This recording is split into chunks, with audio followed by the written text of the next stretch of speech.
Happy New Year, everyone. Welcome to Airbrush Down and Dirty Tricks, January 2nd, 2025. Welcome, everyone. Hope everyone's doing well. Do a quick audio and video check. It looks good on my end. I got levels on my end.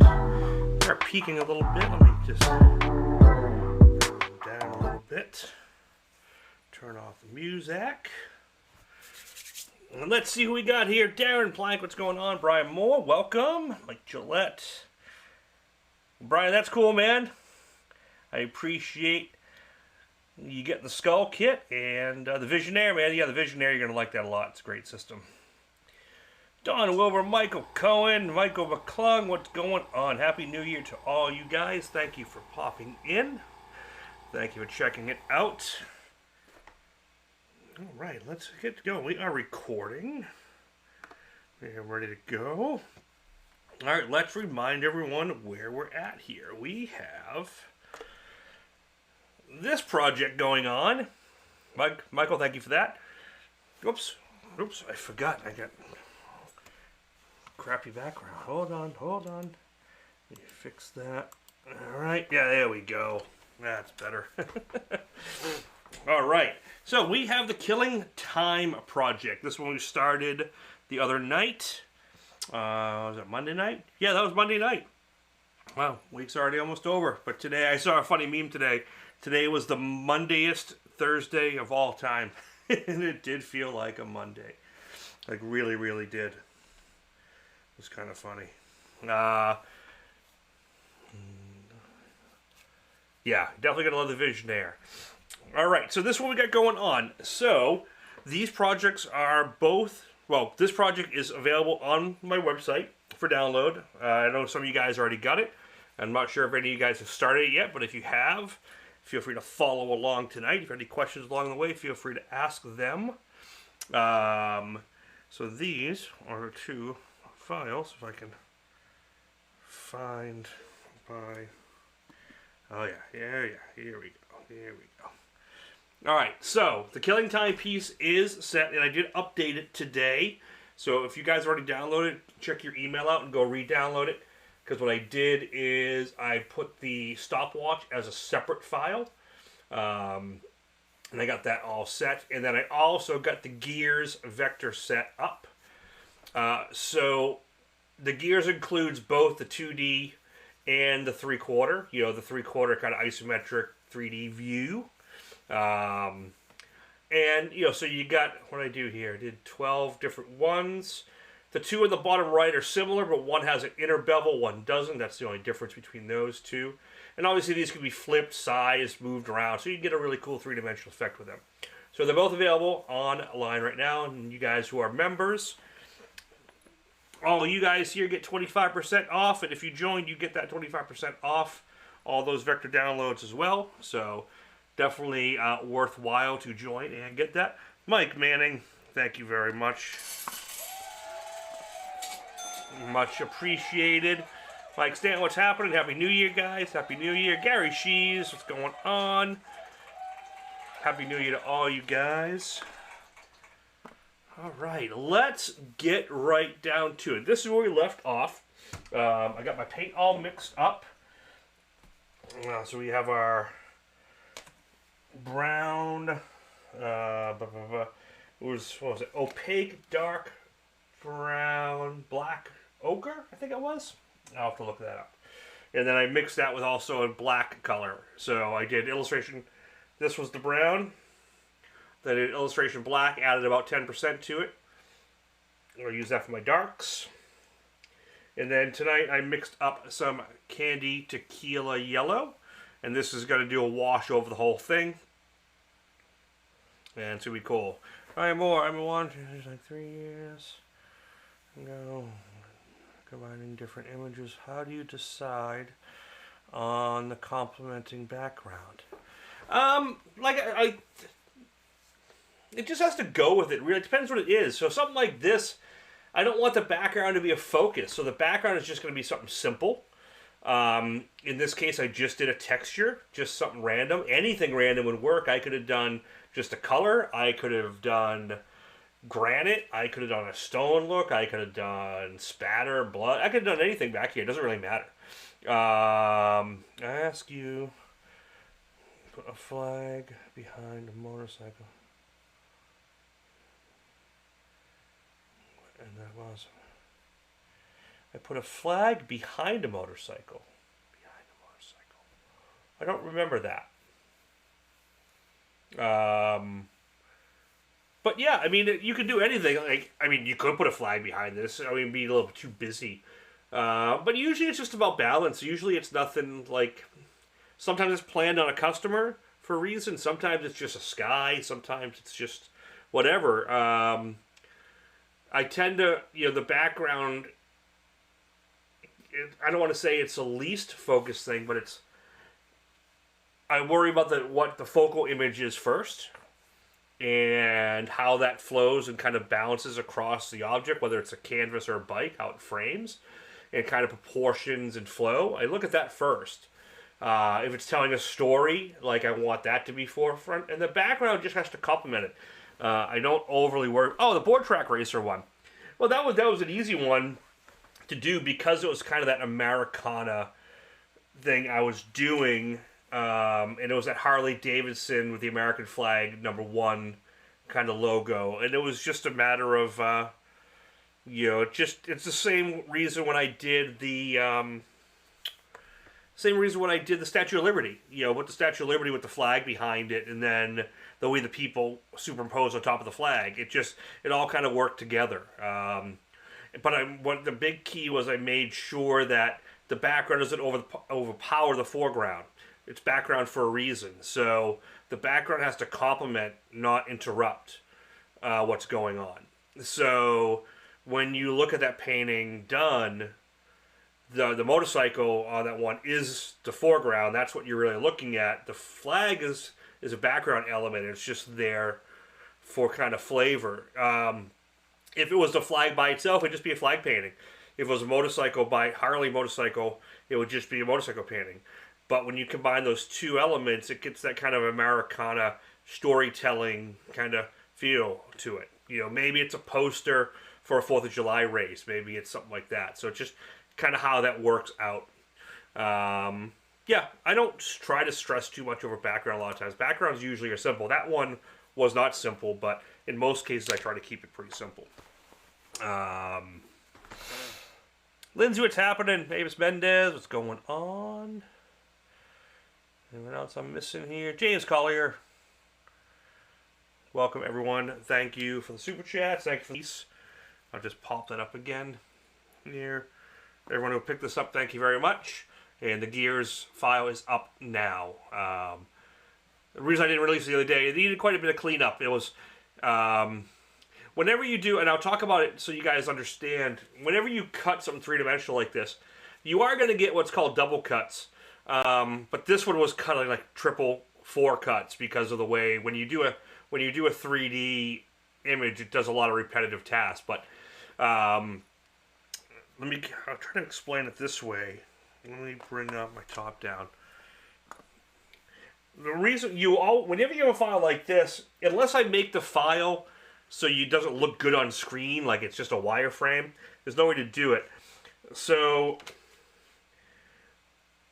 like this will double cut here, but it's not going to double cut on this part. This is one shape. But see this shape here, this kind of like hook, this is its own item in shape. Okay, so when the machine cuts, it cuts that shape. And then this is its own shape, and it cuts. Okay, so from here to here, you're going to get a double cut no matter what. Okay, there's ways to get rid of it, but it makes the file on screen look horrible. So you got to remember when you're looking at vector files and cut files like we do here, everything is a shape. It's not a pixel image like an image, and that's the big thing we'll talk about when I do the seminar on how to do vector creation. You got to get out of your head that it's not a picture anymore. They're actual shapes. So like when it comes around here, this cog is one shape, right? This whole thing, that's one shape. And then when it cuts this area, this shape is its own shape here. So from here to here to here, it's going to double cut. It's just going to happen. Like I said, there's ways to do it, but when I clean the files up, I minimize it. When you create these files, because of the way the math works and the way it does it on its own, it'll do like 4 of these, all these, and your machine is going cut. So a lot of that cleanup had to be done. So, yeah. So I tried the paper towel cleaning method on the left, half of the paper towel on the front. I tried that paper towel cleaning method.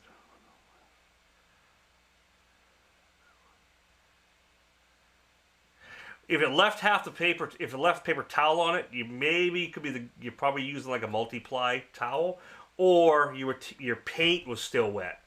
So remember when I did that, the paint was already dry, and then I spritzed the water on it, and then I patted. I didn't wipe, and I didn't stick it on there super wet. So you gotta kind of pat. So I'm not trying to endorse a brand. I use a quality paper towel. I use like a Bounty or something like that. So it doesn't like fall apart. But the key is the paint is not wet anymore. Like the paint's kind of dry, then I spritz the isopropyl, the water on there, and then I pat that off. It's something you got to mess with. Are double cuts? No, double cuts aren't a problem so much. If your machine is tuned, it's fine because sometimes it'll cut through the material or the backing a little bit depending on your settings, but it isn't a problem in the end result.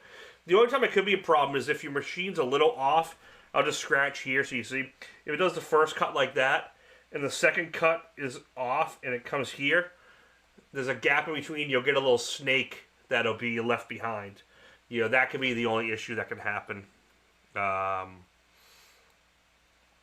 So, yeah. But as far as cleaning overspray, you mean cleaning overspray like wiping the piece down like a wax and grease remover or something like that? Is that what you're talking about, Avis? If you're talking about that, then I would definitely I'd probably use a different paper towel type. You might want to use more of like a lint-free. A lot of times what I use is those, the blue shop towel paper towels. That's what I use for like my wax and grease remover wipe down. But as far as if you're trying to get this here, how I did that pat, you know, that was just literally, you know, basically I'll try to do it over here. I just spray it after the paint's dry, and then I just pat like this. Okay, see how I took some of the material off?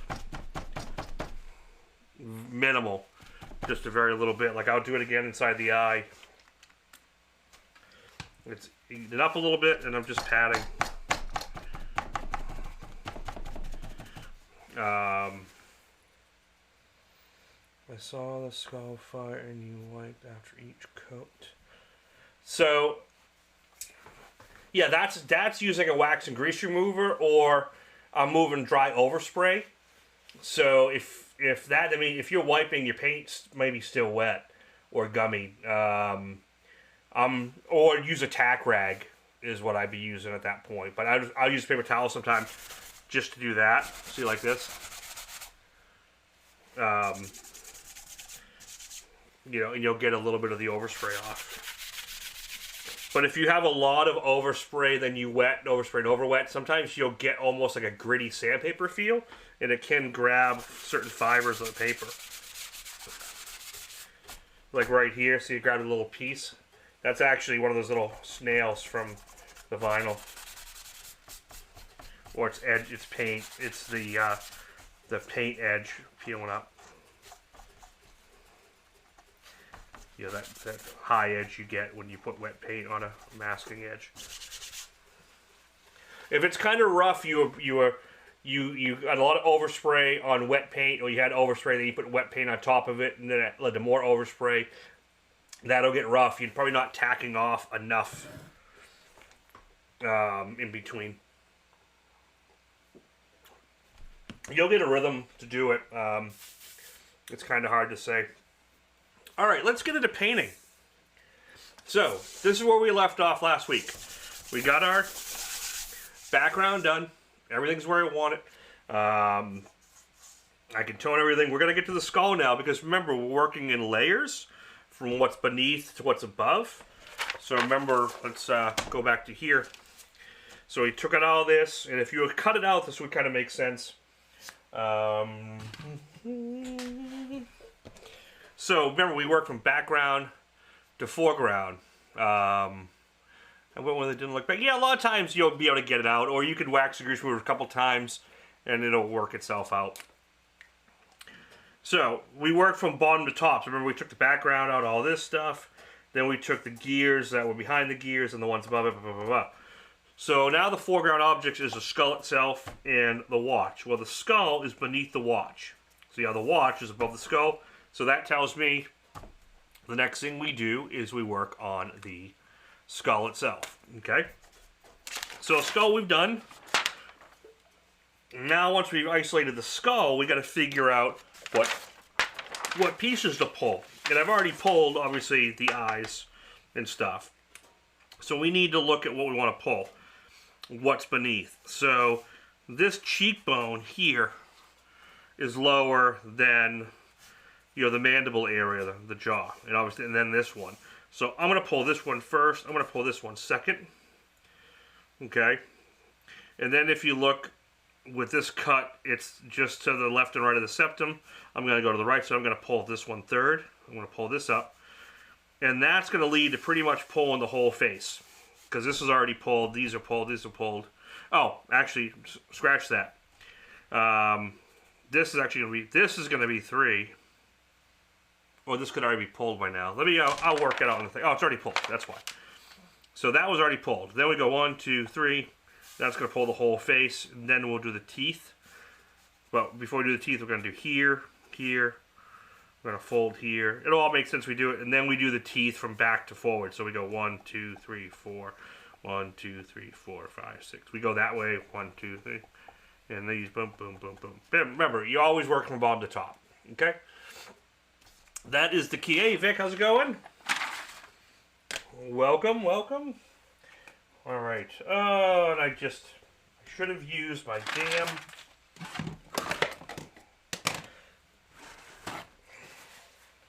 handy dandy paint holder so I don't spill paint.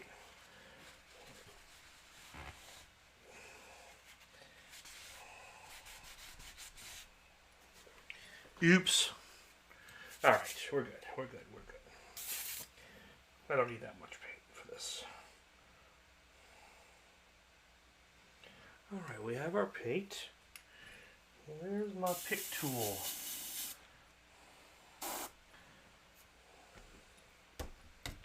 I got you. Well, I'm going to use plastic razor blade because I don't know where my pick tool went.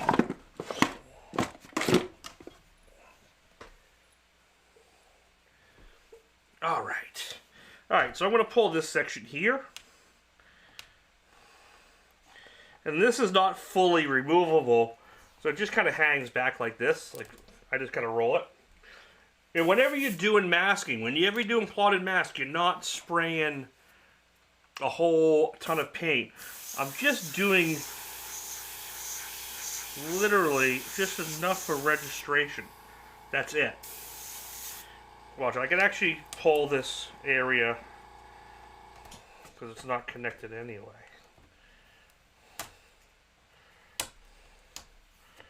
Yeah, so now it pulls this, and I'm just going to tap a little bit. See how little paint's there? This is just so I can freehand later. That's all this is for. And that way it kind of gets rid of the... It gets rid of the... Mike, how's it going? Happy New Year.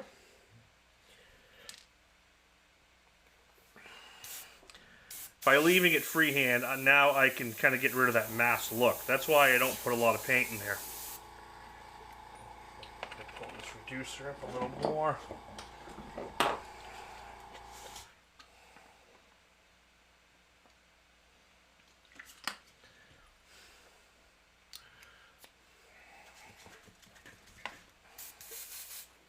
Okay, so we got that side. Now I'm going to pull this one. And watch, I'm just going to pull this one down like this, see? I'm just rolling, and basically I'm going to make sure my airbrush paint is not going towards this. You know, if you look, let me focus it on it. My airbrush is not going towards this fold because I don't get a line. I'm kind of staying away from it like this. Just putting a little bit, and I can do a couple little kind of freehand strokes like this, just to kind of give it a little angle. But make sure no paint's hitting there. Now when I pull this, I pull this whole kind of face mask off. It's literally like pulling a mask.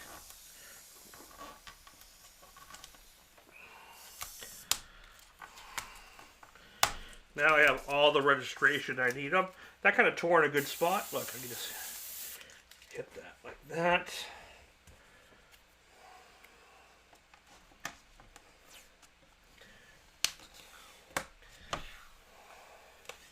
Oh, there was another. I forgot this cut right here. Hold on. There was a cut there I forgot, which is really, it's this. So sorry about that. Let me back up a little bit. I'll use the paper to show you. No, that's my X-Acto knife.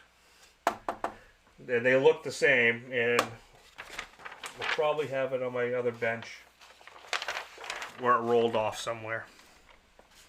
But what I was supposed to pull was right here underneath. I was supposed to pull this down first so I could just shadow under that. It's not a huge deal, but basically it's supposed to be for this.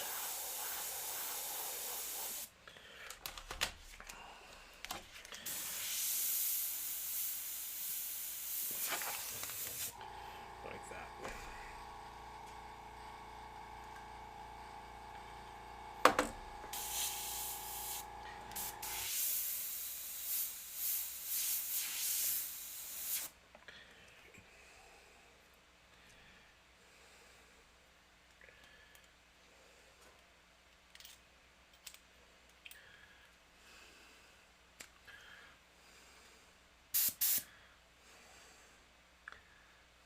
Jarko, wait, welcome.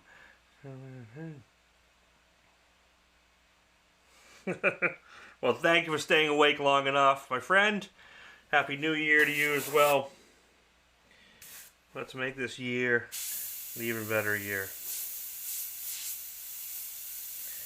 So now that this is done, now I can kind of stay up here for a little bit, and I can kind of do some basic structure like a core shadow underneath here. Kind of redefine this a little bit, you know, under the cheekbone to give this cheekbone a lift.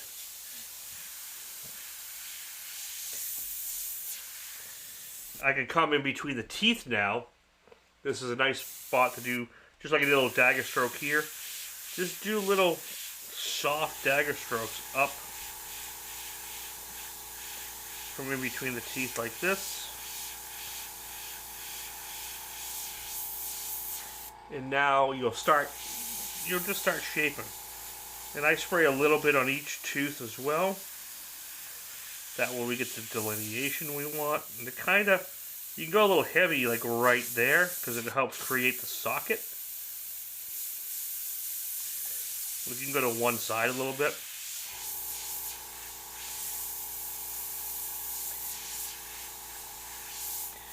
And sometimes I go a little ahead because Airbrush videos put me to sleep sometimes. Oh, I get it.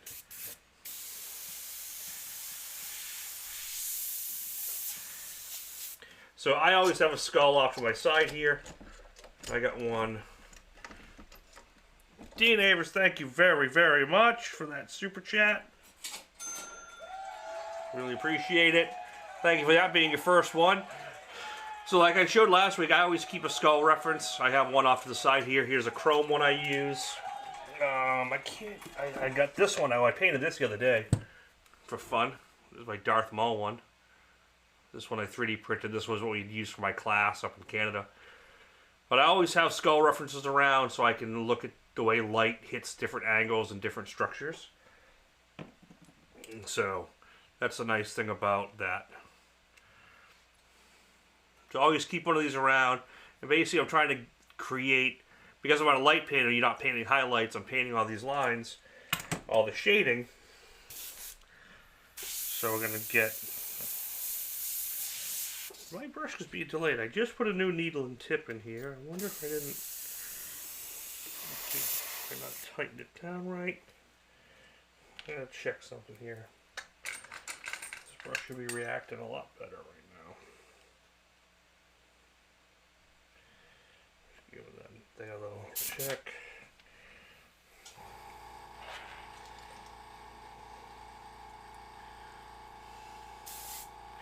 Cool. Alright, so here, we're good.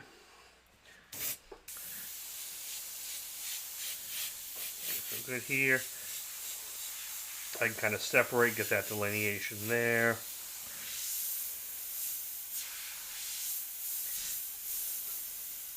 Always a little pocket right here on the skulls. Cuddy! Thank you very much for that super chat, honey. Appreciate it. Happy New Year to you.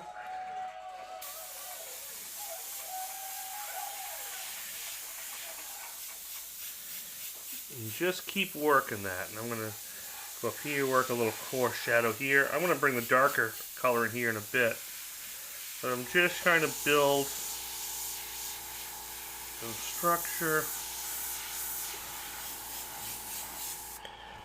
We can do a little texture here. We'll use a little Gerald Mendez details, little texture effects. And just start getting this thing worked out.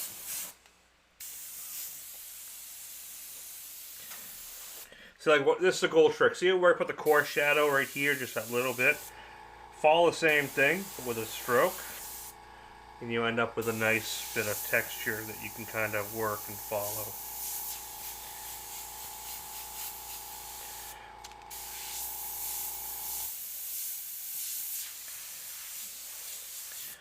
Remember at the end, once this brown's all done, which we like it, I'm going to do a candy wash of that tequila yellow, so that's really going to make it pop.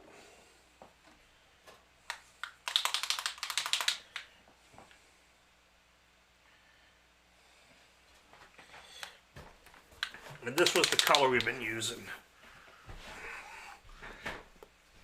It's funny because it looks really dark in the can, but it comes out this color. So this is the Wicked Opaque Black Oxide.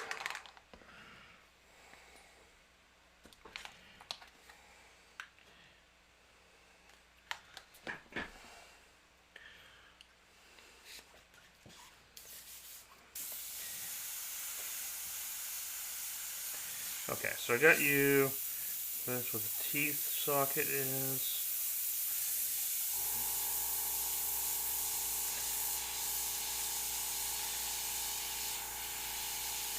So if you're just joining in, Happy New Year.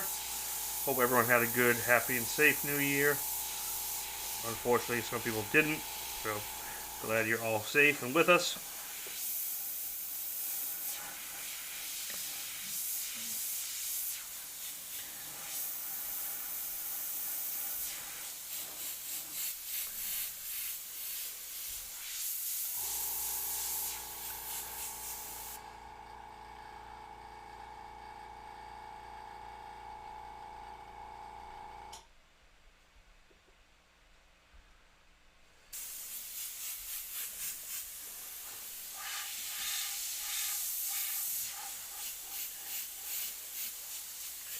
Okay, so good. Okay, so the top is kind of structured. I'm going to pull the mask off here. This is between the teeth, so this is the back side of the lower mandible or jaw.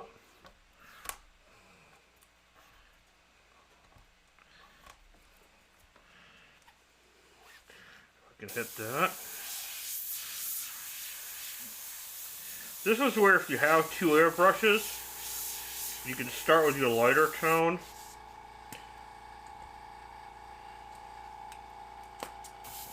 And then you can bring in the other airbrush with a darker tone.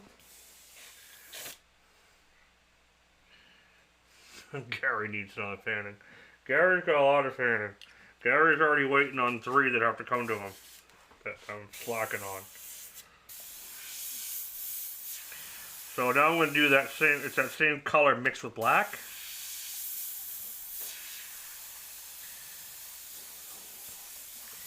Because this is in the background, the furthest back really. So it needs to be the darkest to really pull that off. And I can use this time to kind of go into here. And I can check to see. I think it's a little dark for right there. I'm going to mix it with the other color.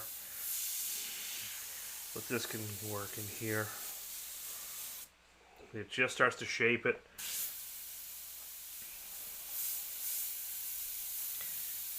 And we're going to bring in some erasing techniques soon as well. We'll do those kind of after the teeth. We'll go really dark right in between.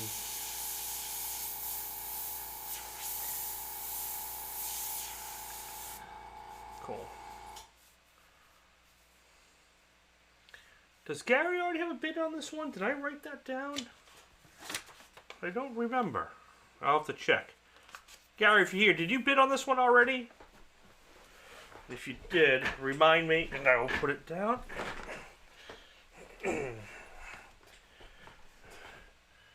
Ooh. That sounds amazing, honey, and now I'm hungry. Thank you for that. Okay, so I got that dark there.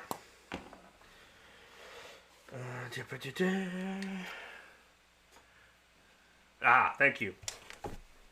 And I dropped my Sharpie. You son of a...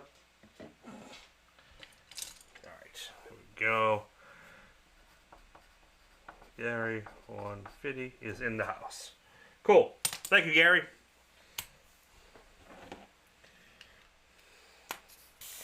Here's dark, here's light. Cool, cool, cool. Alright, now, so that part's done.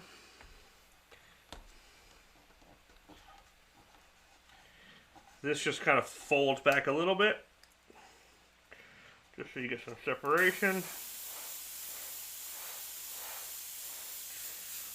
You can hit that pretty good. And now, I can pull the whole lower jaw off, like that.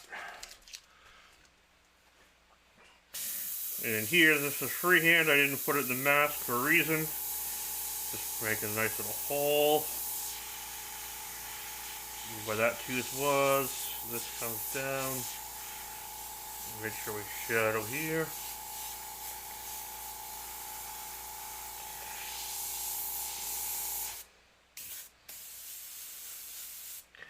I have to retune this brush up. It's not doing what I want it to do.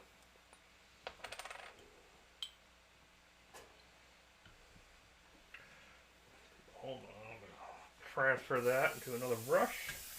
We'll put this one aside.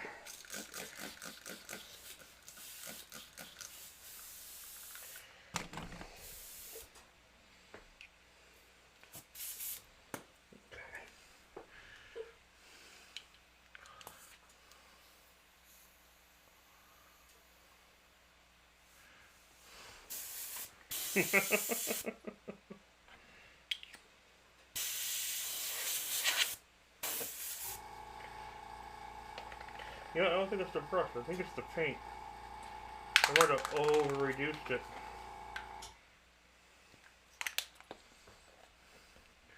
Any New Year's resolutions? I want to match what I did last year. I dropped 30 pounds last year. I want to do another 30 at minimum this year. Hopefully by spring to summer. That's my goal.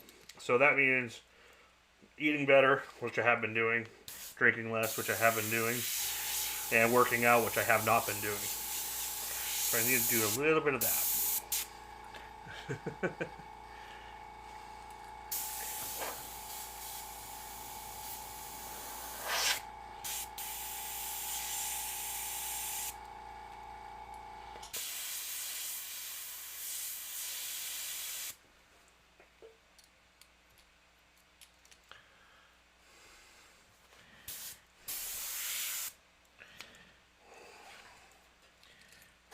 I'm being finicky tonight.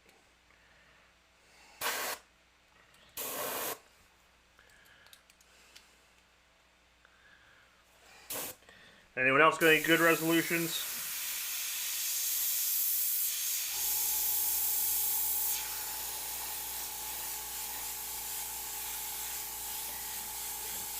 Yeah.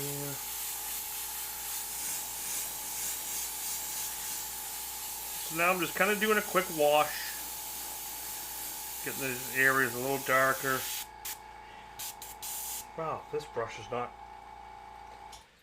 I strained this paint too, but you know what I'm going to do? I'm going to strain this again, because I think it might be an issue.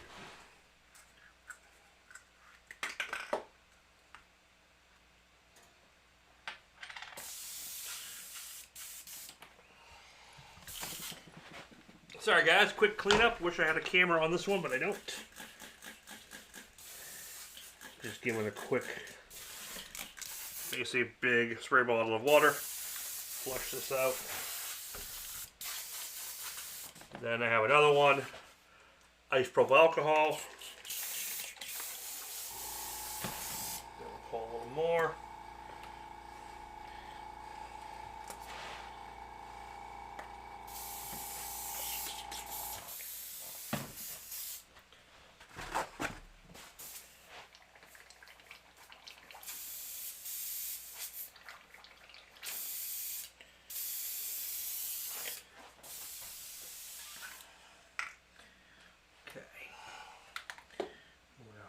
Re-strain this stuff.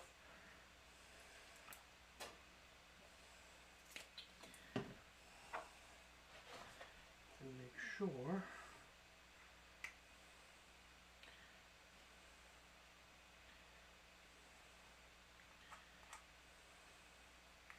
yeah, there was a couple little chunkies in there that I missed.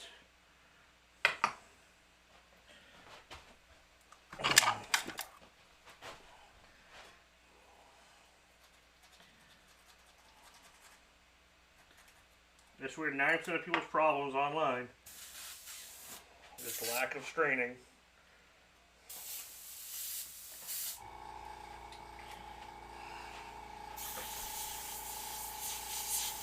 Alright, let's see if that... Mike said, watch all your live feeds, stupid phone.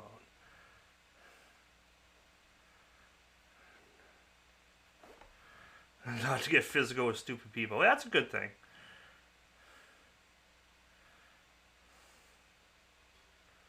Never make another resolution. Yeah, I don't really like make the resolution and say, oh, I'm going to do this. I just know in my head what I need to do this year. And most of it's health-wise. Just be a little smarter.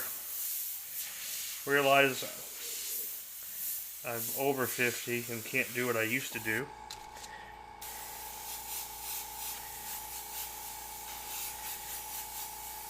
So, that's a lot of it. Okay, so here in the skull, you want this area a lot darker because that's the back side of the mandible, the upper jaw. This side can be a little darker. This will kind of form the cheek in here, so that gets darker. And I'm doing this all before I get the teeth done. Just like I did up here. If I'm going to shape those sockets, I'm going to do soft dagger strokes coming down.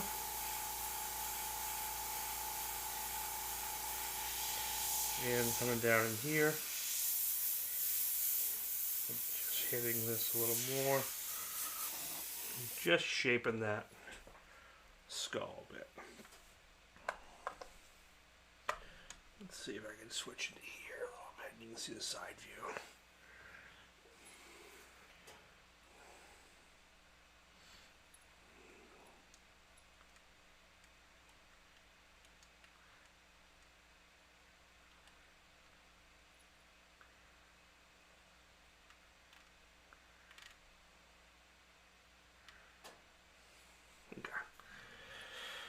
Mr. Leahy!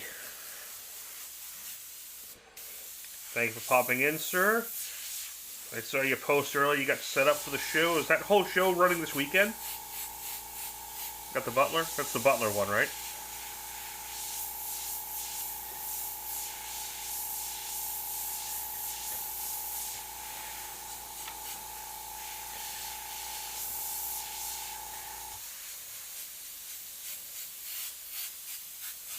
Okay, so that's kind of enough where I want it to be.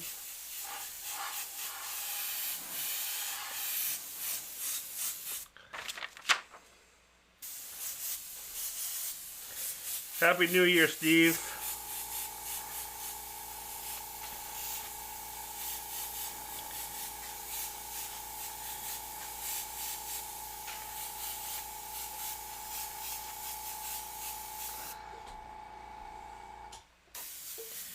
Okay.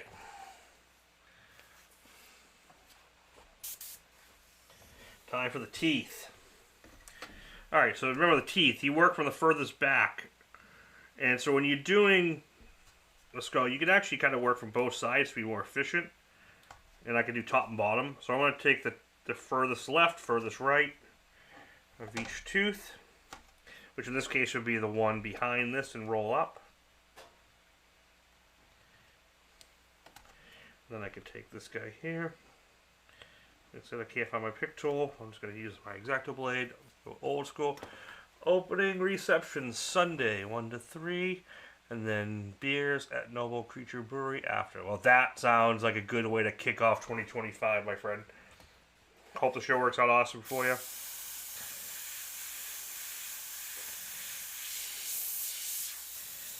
Okay, we're going to give it a good spray.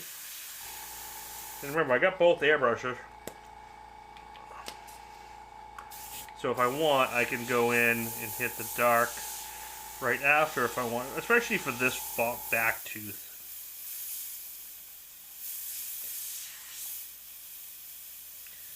We'll do the little indents on those molars.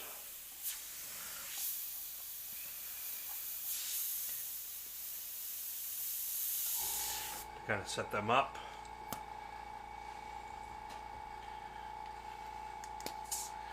I want to thank everyone for popping in tonight. Remember, I'm putting most of the spray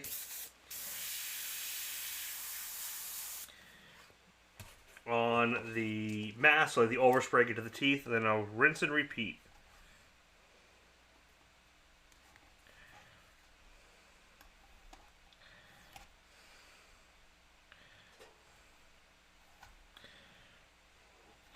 So by doing it this way, I'm actually kind of doing 4 teeth at the same time. So it moves pretty quick. Then we'll get into here. That one's fine. I can work him whenever.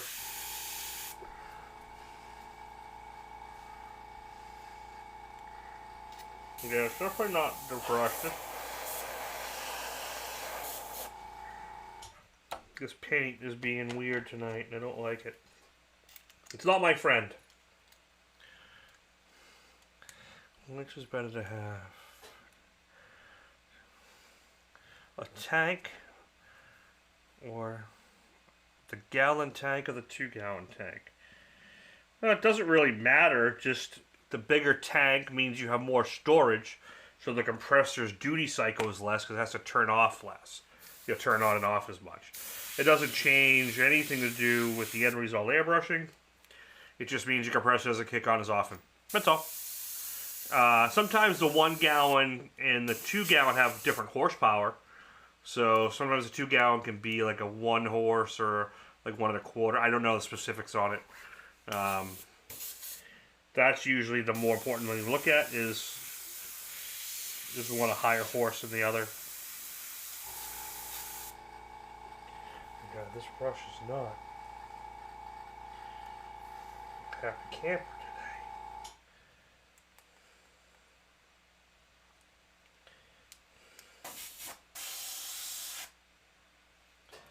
today. I'm going to try.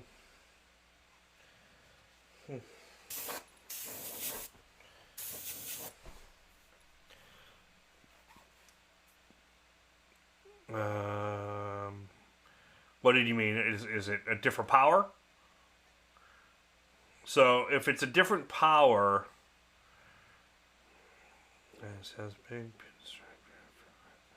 Oh, sweet. So airbrushing wise, it's not going to matter too much on the horsepower. You know how many horsepower the compressor is. What really matters is if you're going to use that California air compressor to use like a minigun, to spray a minigun or something like, you know, like a LPH 80 or Sata Mini Jet, then you're going to want to go with the bigger one because A, you have more air tank. Because the California compressor, even the small ones, they don't have enough CFM to push. Oops. They don't have enough CFM to. God damn it. Sorry. They don't have enough CFM to push like the Mini Jet, the LPH 80, constant for like to do a whole like motorcycle clear coat.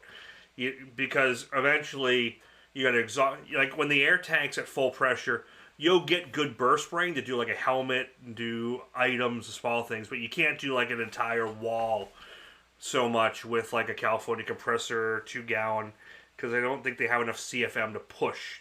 With the 0.80 or 0.50, you'll probably be all right. But that's about the only risk. With airbrushing, it doesn't matter. The airbrushing, the smaller tank, smaller compressor is just going to mean it doesn't have to cycle on as much. If that helps. But if you're spraying larger guns or mini jets, you want to go as big as you can kind of handle. Because it's not about air pressure so much, it's about CFM.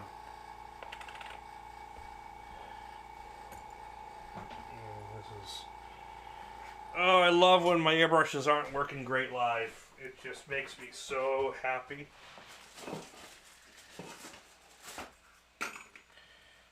So happy.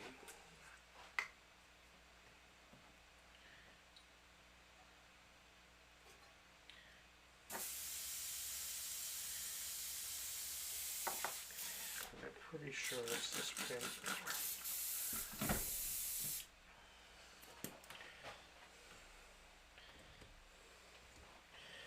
Alright, so I want to be able to tell if it's the paint right now because I'm going to switch to the brush that was working really well. And if it doesn't work now, it's the paint. That paint is cold. No, paint's not cold here.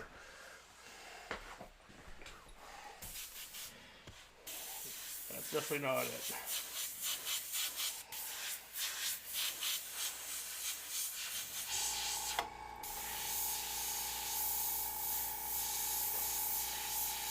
You know, if it starts acting up, then it's definitely the paint, because this brush is working perfect.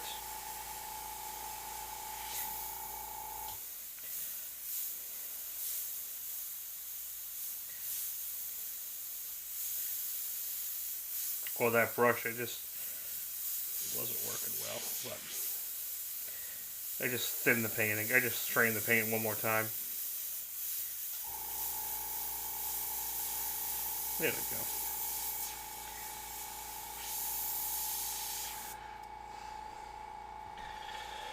Yeah, I made my air tanks out of fire extinguishers. Huh? It shouldn't be a problem as long as they can hold the pressure, which they should. I think the 2-gallon has 6 horsepower. I'm not sure if it has 6. But the biggest thing you're to look at is the CFM. How much CFM does it push out? Because horsepower is good, max PSI is good, but it's the CFM. And like a big spray gun requires like 14 to 16 CFM on most of them. And a lot of those smaller compressors, even some of the big ones, only do like 12 to 14, so you're almost at max. So you got to look at the CFM most of all.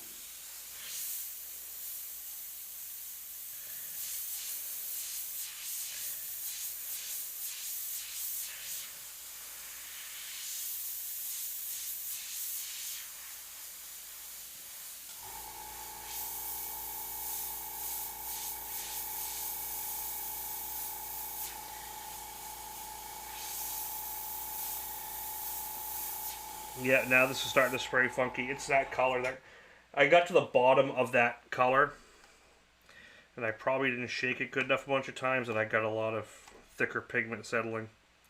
We'll get it worked out. I'll work through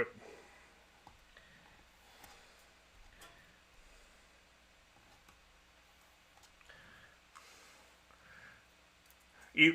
Yeah, HVLP. They still use quite a lot of CFM.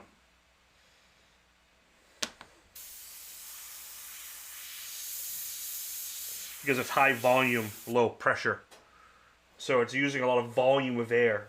So that's kind of the difference. You got to have the CFM is the most important piece.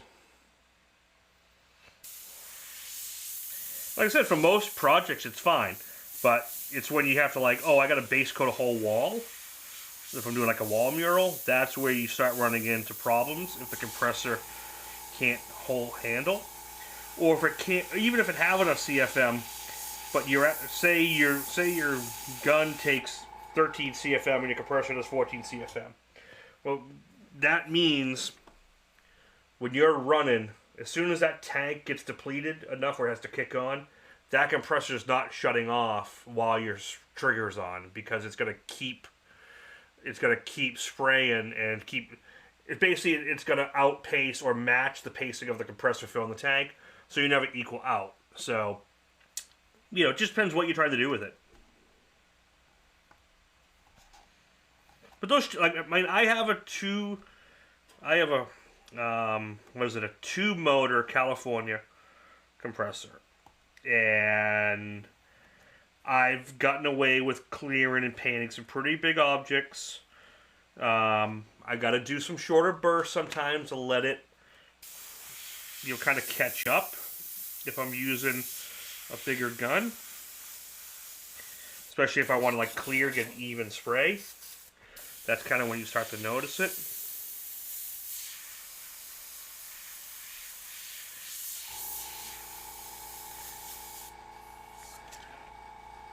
Just double check. You'll be fine. Just make sure you got. Just check the CFM and get the highest you can kind of deal with and afford and lug around. Like, you're not gonna ever clear a car or a full motorcycle with a 4-volt compressor.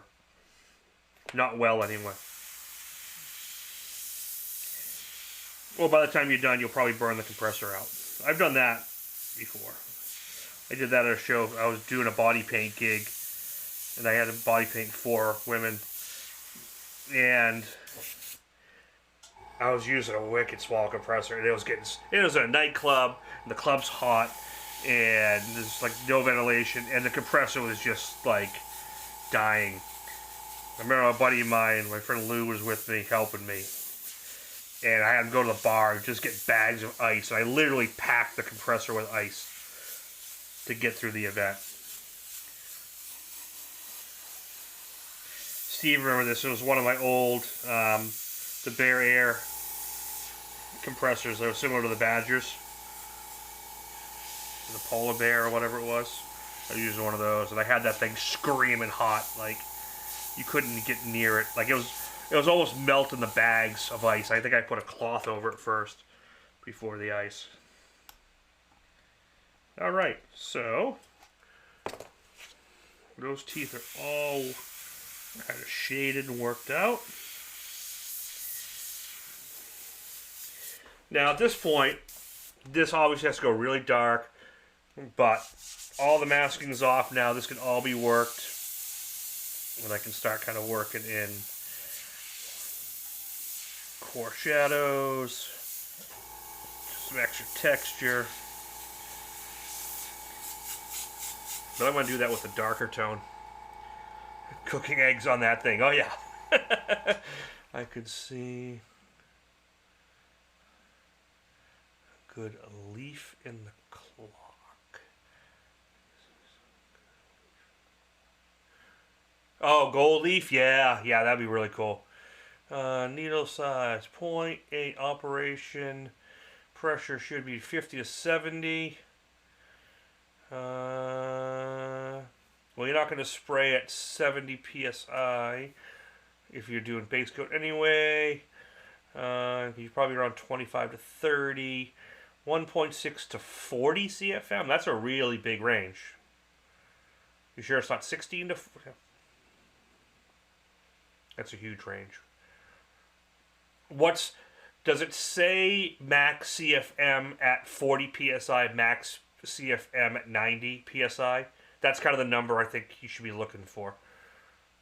But it sounds like you'll be fine for that.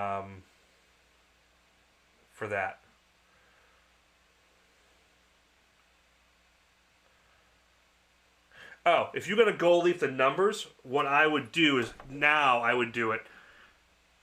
I would, these are really small, so it's a little tricky. And there's two schools of thought. You could put the gold, you could put your sizing glue in the numbers now, and then gold leaf and really make sure you hammer so you get clean edges and pull the mask. A lot of times you'll be fine. The other school of thought is to put the sizing glue, let it tack up, then pull the numbers. Okay, you pull everything, and then you just have the glue behind, no more mask, and then you go from there. Those numbers sound odd.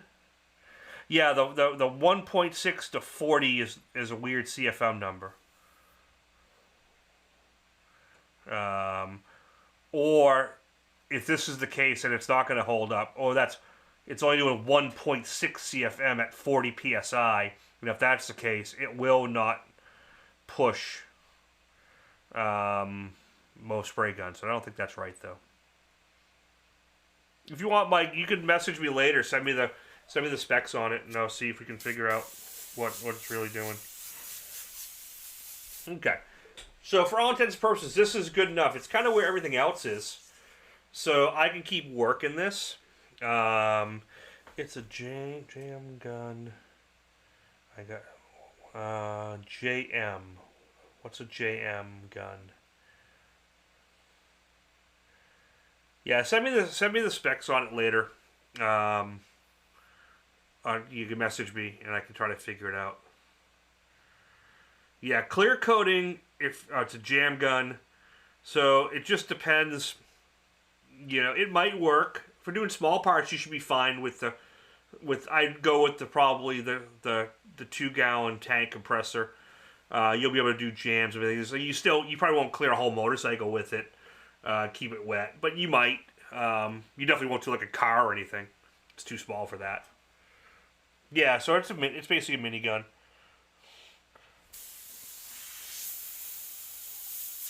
Okay, so at this stage, let's talk about a couple options.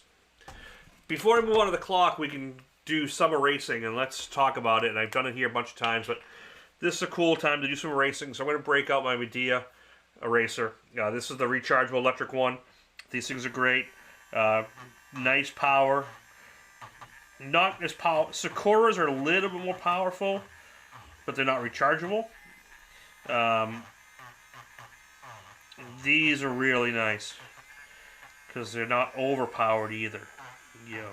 And the charge lasts forever. I think I've charged it like twice a year.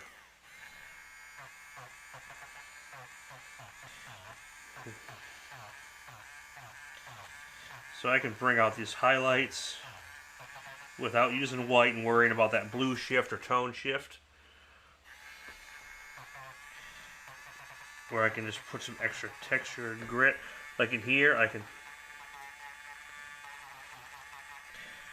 go where the core highlight's going to be. Instead of using white, I can just tap and start adding highlights like the little pits of the bone are catching.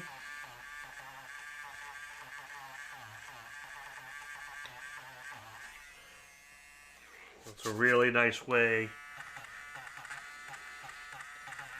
especially if you have trouble spraying white. Which, if I spray white, you will get a blue shift, which wouldn't be a problem because it's done in these sepia tones. I could use no eyeball in this one.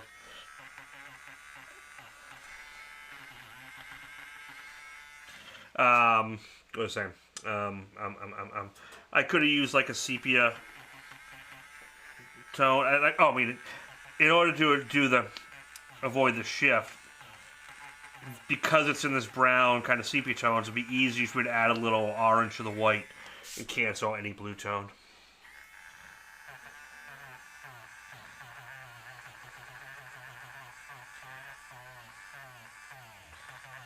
And the nice thing is, since we're going to wash this with that candy, you know, this will just get really bright. And then you can also, if you want to smooth those out, you can take in a regular eraser stick like this, and you kind of smooth that out so it's less harsh dots. Easy, easy.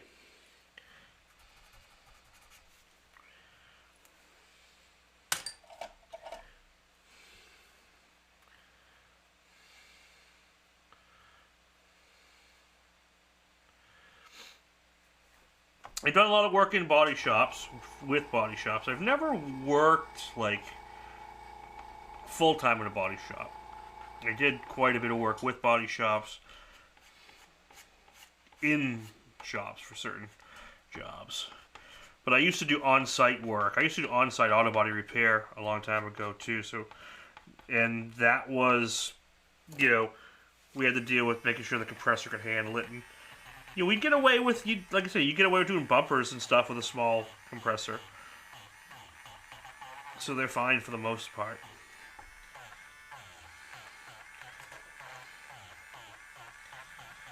But I just want to make sure you don't buy something and then regret. Like, oh, I should have, you know, spent a little bit extra to get a little more powerful. I always say, get the biggest and best you can afford at the time. Even if it means stretching a little bit or waiting an extra couple weeks, because the worst thing is having to buy it twice. Like, oh, I bought it and then 6 months later I outgrew it. Whereas if you just bought the good one, or the one you really wanted off the bat, in 6 months from now you wouldn't need to be buying another one, so you'd save money in the long run. So yeah, yeah, and you can add a bigger tank to a smaller compressor, so you have more storage time.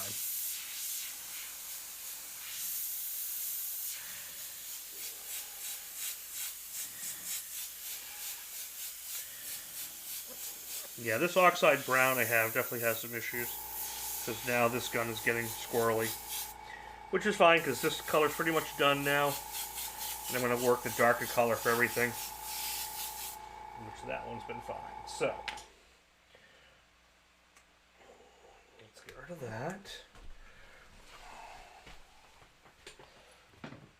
Now, don't add a tank that's too big, because what you can do is then you can overtax your compressor motor. So every time it kicks on, you know, by the time it fills it, it's so hot. What I would do is, if you put a bigger tank on, if it doesn't have a fan, an external fan blowing against the fins, add a fan. Or just put a fan next to it while you're using it, because that's going to be the big difference. The biggest thing that kills compressors is overheating the motor.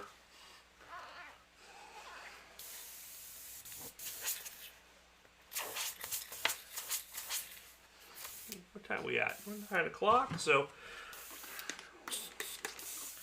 doing good. Now we're going to move on to the stopwatch.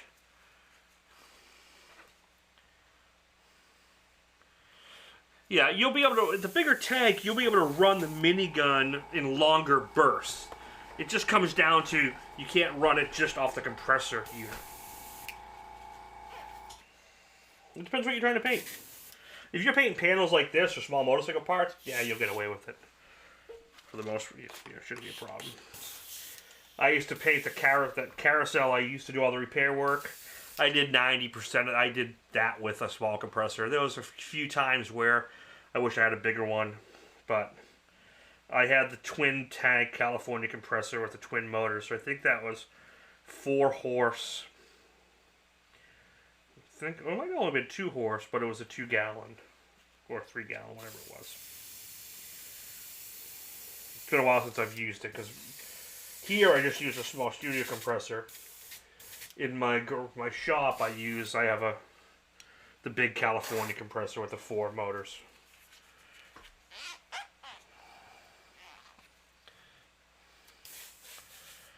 Concourse finish molding. What are we talking about? Concourse finish molding. I don't know what we're talking about. Alright. So next is the actual watch. I loaded this reference on there as well. Alright, so this is all done enough, and now it is time to do the stopwatch. So let's break down the stopwatch.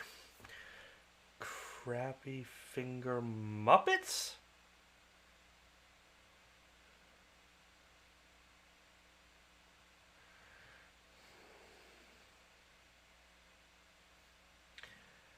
Okay, so Steve, I don't know what crappy finger Muppets are, but I'm curious. Or concourse finish molding. What am I missing in the conversation? Cringy finger. Alright. Do we have a fake Steve Leahy bot here? I think Steve. One too many IPAs tonight. Well, cheers then. We are joking about CFM. Aha! Oh, I got a good one, but I probably get shut off for saying the first word. But I could see you next Tuesday and talk about it, and then yeah, I'm gonna stay away from it. Sorry.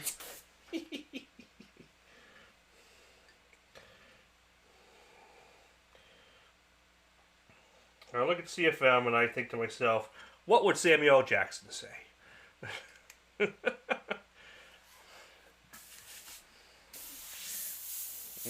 now I'm going to put my darker paint, which is really good. See that?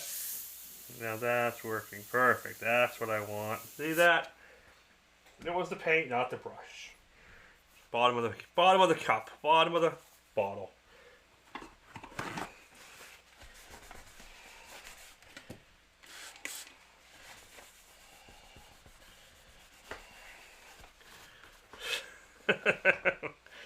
That would be okay. Let's look at our reference here. I'm gonna zoom just out a little bit. There we go.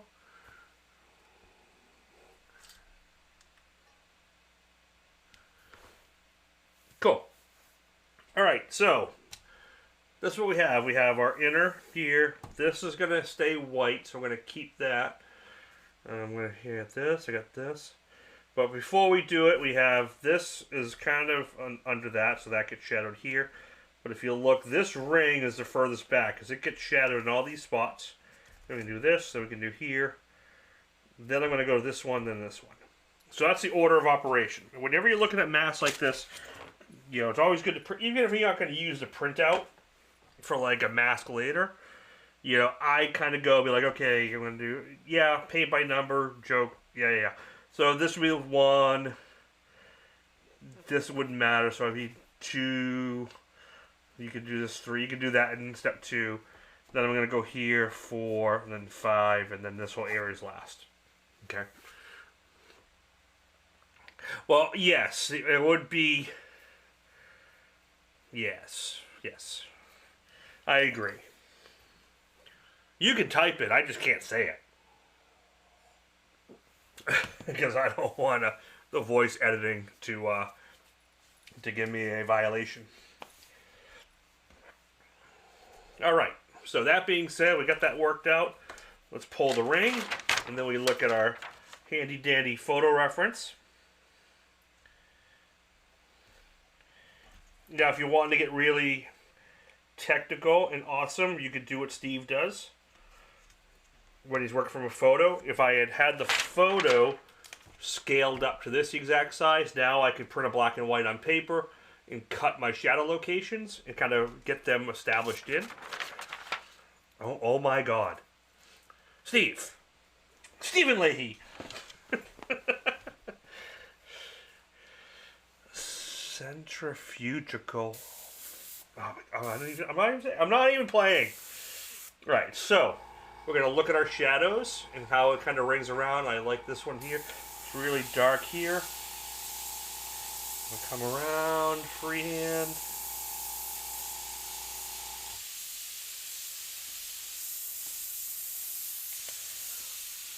And then it kind of gets tight in here.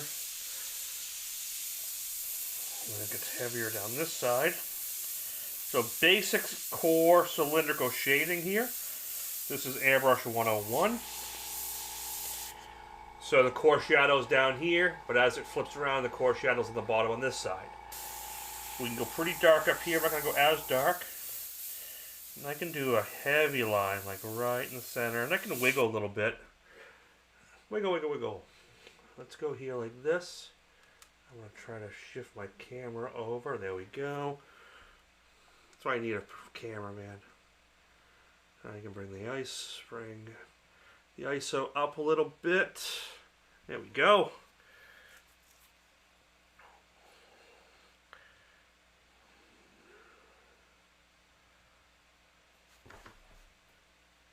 No, none of us loathe them.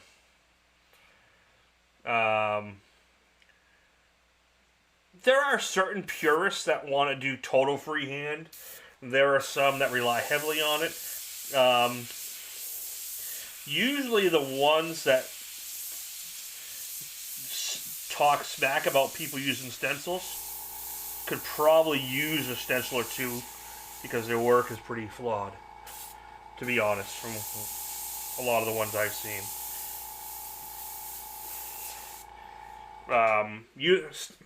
Using stencils, I've had this discussion many a times. I think we all have. It's a tool like any other. There's a time and a place to use it when it benefits the work, and there's times where it's not needed. So, and I've seen people use like, oh, this is cheating because it's a computer cut mask, but if I cut it out of a piece of paper, it's not. Or this is cheating using a stencil, but using a curve like this isn't. Usually the people that make up these rules have no business talking about paint and how people should use it, because most of them are trolls that can't paint for crap anyway. And I'll be perfectly blunt about that.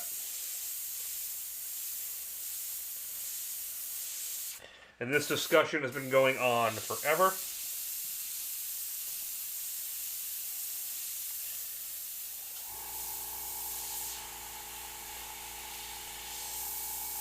And it'll keep going on forever because it'll never be truly settled.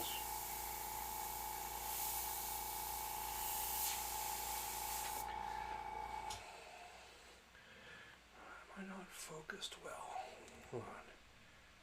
Get focused in on this. There we go. You know what? I'm going to switch. Actually, this is what I was going to ask Steve today. I got to talk to you. I'm trying to get set up to do my minis better. So, and since you often do super small, the question, Steve, manual focus or automatic focus when you're trying to do small stuff? You have a better grasp on camera work than I do.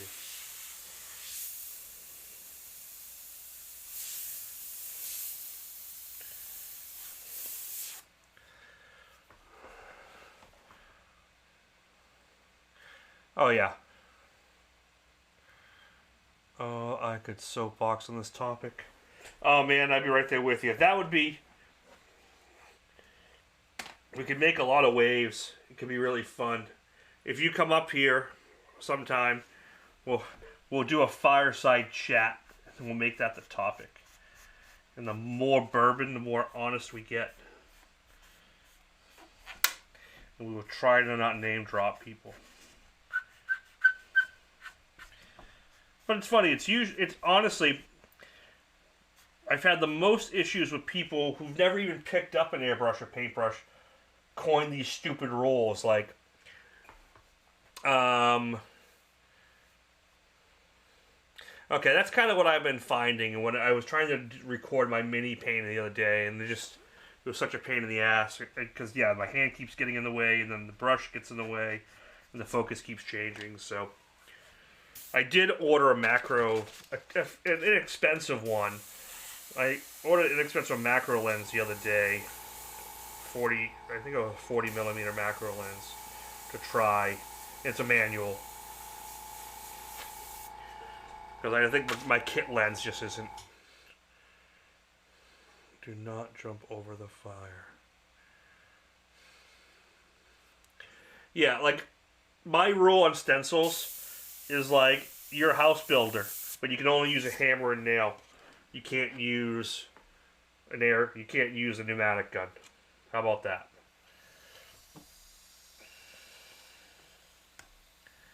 It's kind of the same deal.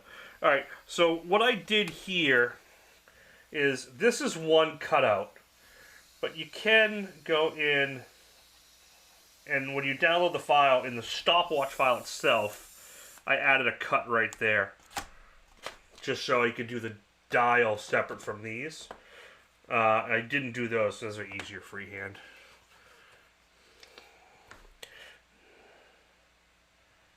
Yeah, we've had those, me and Steve and others and other professionals, we've had this discussion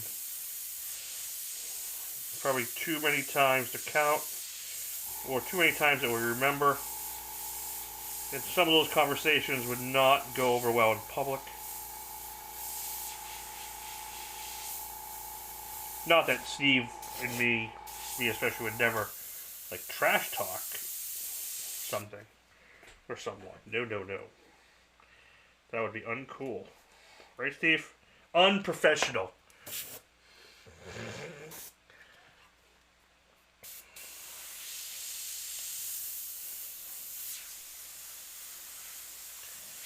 So I'm just going to do a little quick shade here. And this can be as technical as you want it to be.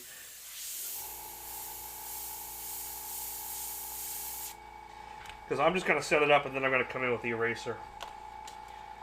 And then we can just go, oh, electric eraser.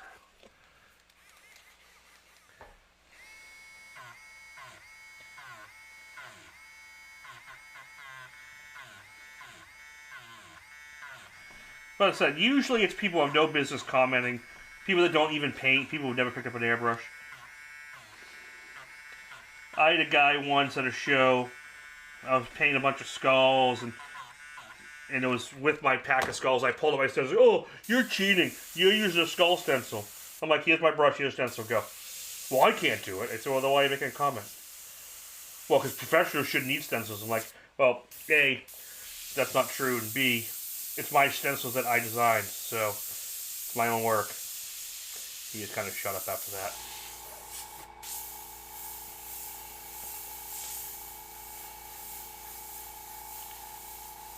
And then I did have this one's funny. Not naming the show or the person. I was at a show once and someone was showing me their original work and how they freehand everything, and it's blah blah blah blah. They were just kind of talking a lot of smack, not really knowing anything. And I looked at the skulls he was doing, and they were my stencils that he was using. He got really embarrassed when I called him out on it. But it was kind of funny at the same time.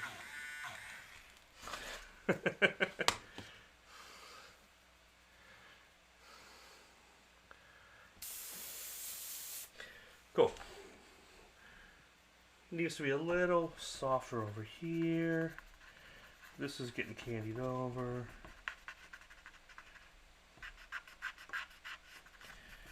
So spend as much time or as little as you want.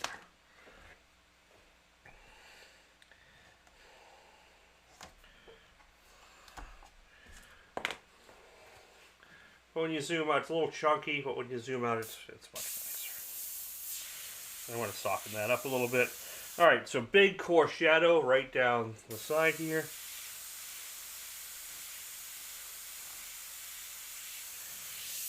And then we're going to come across.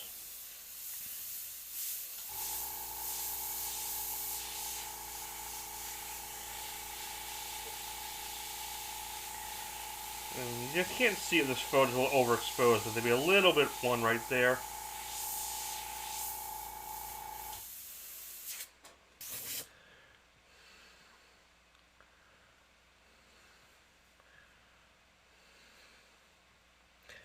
Oh yeah, oh sure, the HVAC using like press and stuff, and copper versus what's all the new stuff called? I tipped my tongue, I can't think of it. I'm sure that's a huge debate.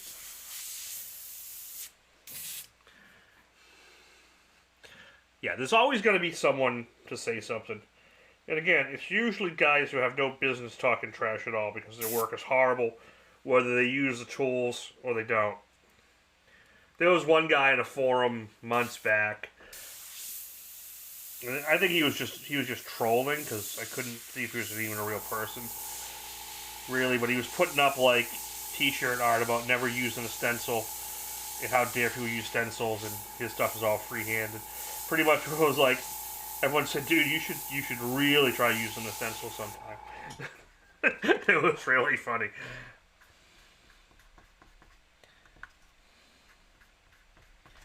But I pulled a Sergeant Schultz and I see nothing.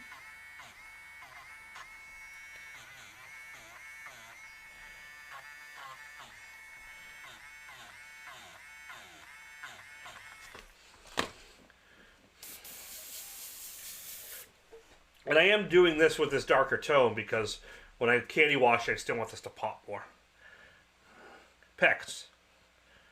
Oh my god, it's such a great system. Now I will say, whoever put the pecs in my house, which I'm pretty sure was one of the last owners, did it themselves because they were a plumber. I have 130 now, well, 136-year-old. Yeah. Almost 136-year-old house that was converted from steam to radiant baseboard, and they use PEX throughout the whole basement and the walls, and they didn't anchor them down that well, so the heat comes on and off. They move a lot. A lot. Okay, so what was I going to do first? Yeah, I want to do...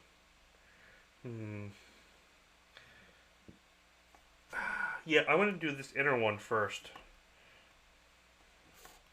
Oops.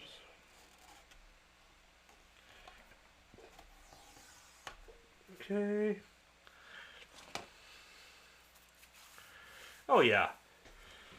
Not to mention, there's a lot of plumbers who have no business with a torch in their hand with solder next to a wood-framed house, no matter how good they think they are. Sorry.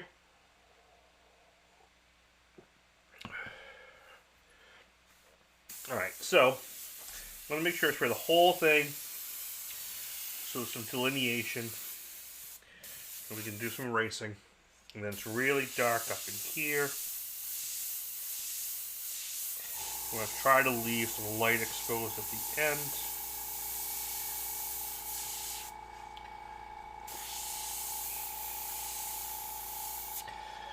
So I said, like, you can use a curve like this along the way and kind of add. So there's a little extra light reflection going on in here.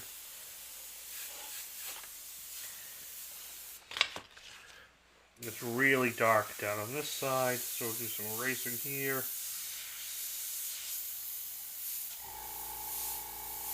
Like, we could spend a whole 2-hour, 3-hour video.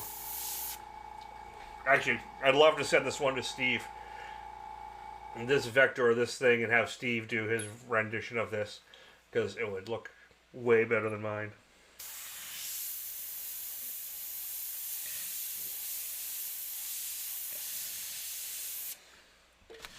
Like, if you look really close, there's a line running down the middle of this that's white. So you could just kind of miss the whole thing.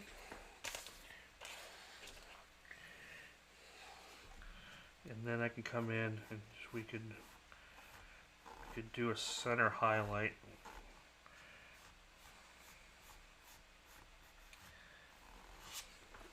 This.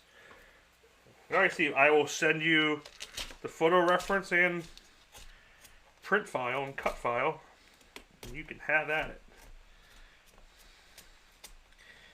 FYI, and I'm not trying to, I wonder if, has anyone recognized where this stopwatch is from? It is referenced from a show.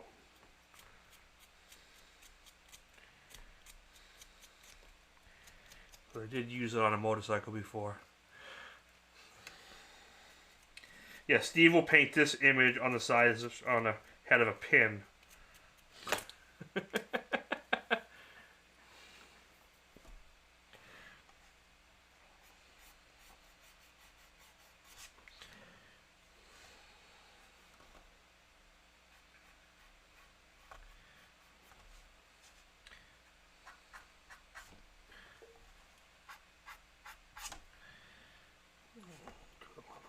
Here.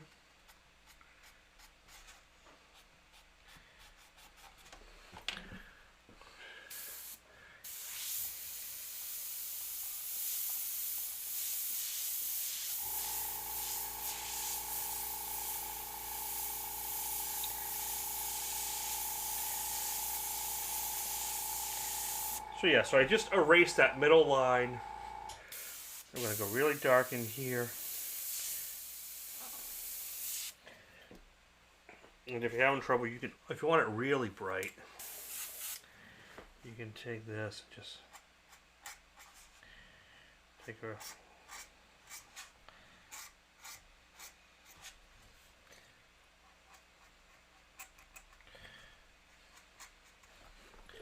yeah. And there we go. Now I'm going to go here. Oh, Jesus, slipped. Oof. He's painted on the rice before. Don't give him any more ideas. How many rice paintings did you do, Steve? You did a couple, right? So there we go.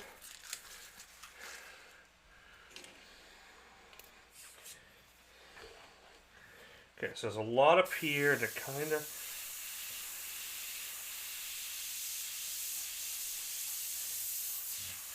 Basically, this is reflecting down to here.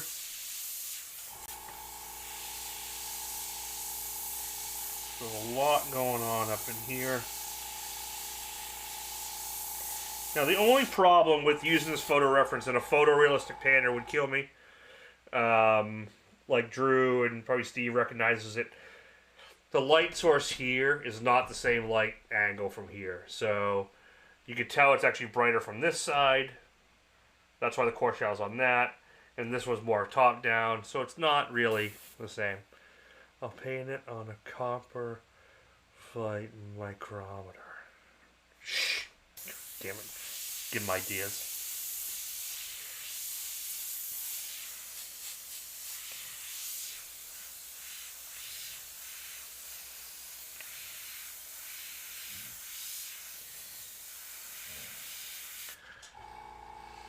Only one rice painting. That was enough.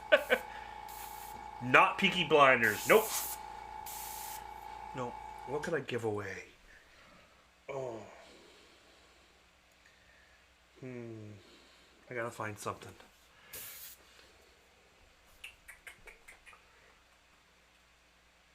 I got a print of something somewhere I can give away. But I can't think. Oh. If somebody gets what this is from, and you're within the continental U.S., well, you got to pay for extra shipping. I have a print of my Steam Nouveau piece I'll send. This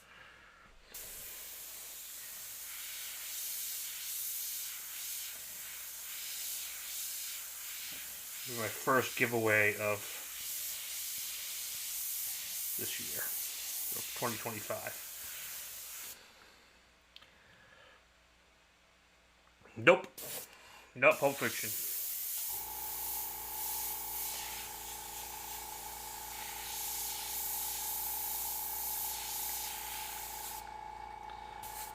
it is a show. It is something that's aired on TV. I'm not going to say if it's a movie or a TV show, but it's been on.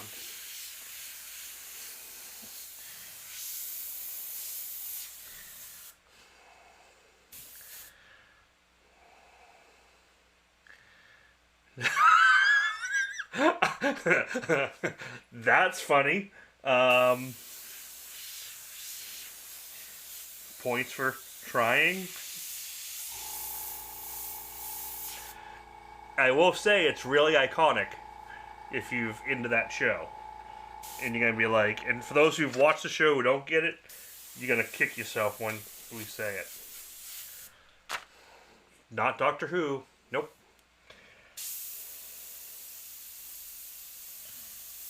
Everyone's looking up stopwatches on Google right now.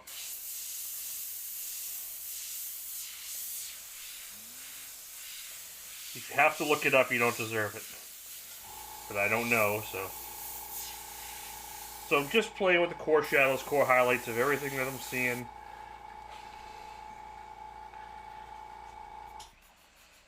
I'm going to go in and do some erasing. Nope, not Alfred Hitchcock.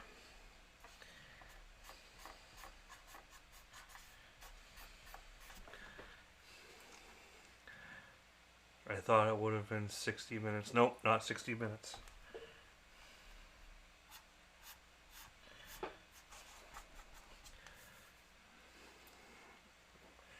Want another hint?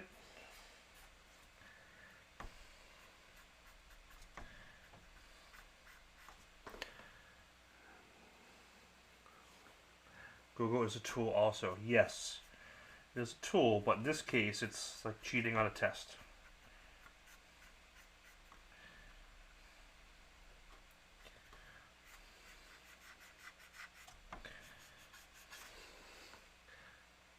Lindsay J is correct. Whose watch is it? Well, did it start out at, because it's passed around. Well, Lindsay J's got it. You got to get a print. So you have to send me your address. I'll probably have it on your order sheets, but... Brian Moore, exactly. Exactly. It's Herschel's watch from The Walking Dead.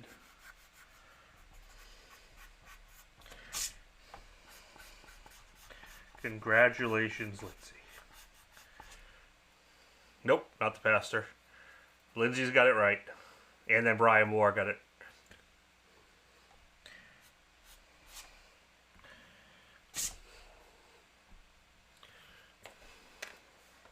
Good job.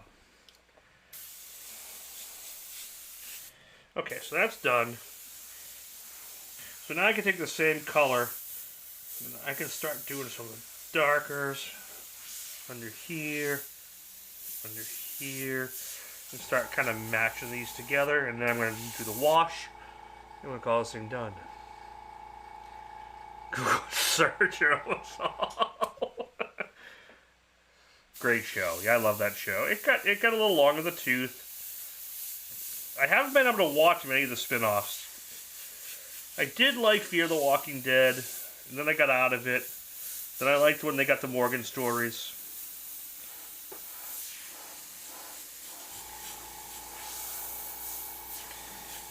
And then I tried to watch the Daryl one where he's overseas, which I still don't really know how that happened. But I haven't been able to, I just haven't been able to get into and watch them. There's a little bit of Jumping the Shark, I think. And I was like a total purist on that show. Now, this was actually done originally years ago. I used it when I did the Walking Dead theme bike.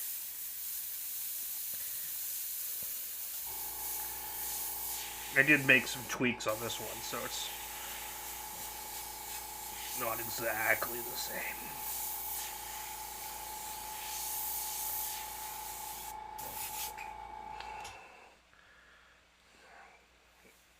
Rick and Michonne have there's a spin-off show with them. They ended up but I have never watched it. It's on my like list of like I'll get to that one day.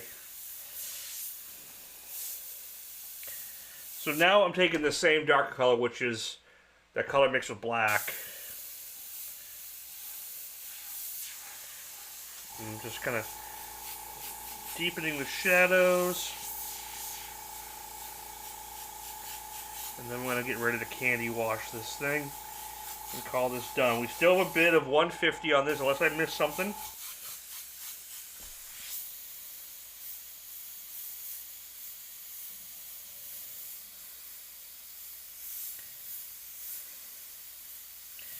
This one is definitely going matte clear.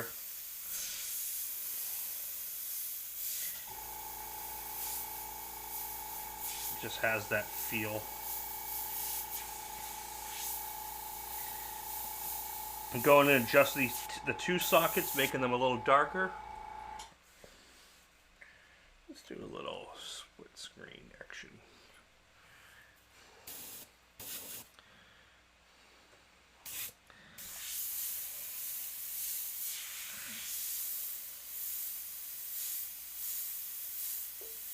I was actually surprised it took that long.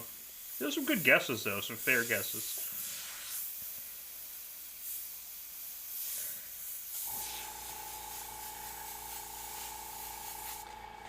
Alright, so we got a nice tone there, nice tone here.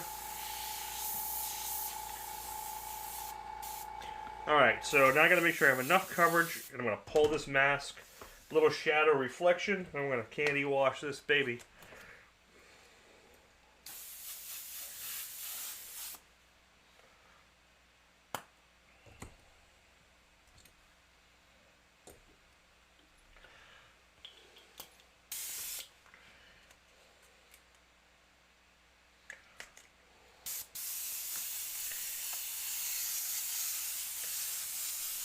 Oh, I didn't do the linkages up here.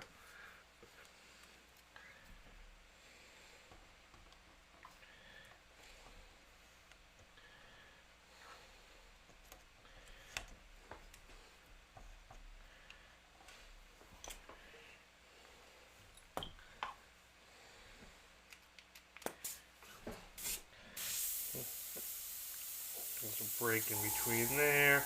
These are really simple chains.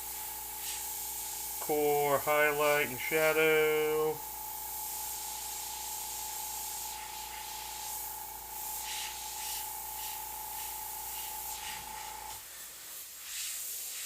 Really simple cylindrical shading here.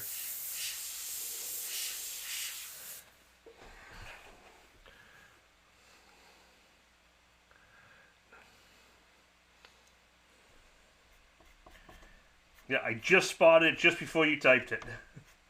Thank you. So I washed a little bit of the lighter brown over it. Now I can kind of go back through and pop some of those highlights again. Let me go back.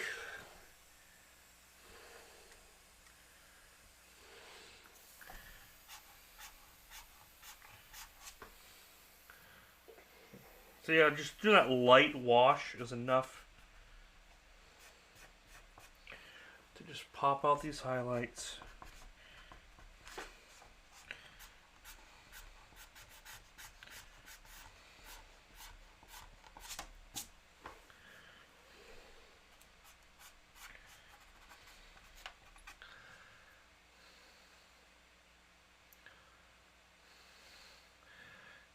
Yours was the most creative what? Let's see. Alfred Hitchcock? No.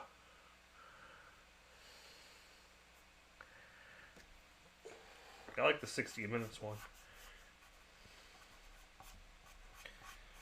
Doctor Who was alright.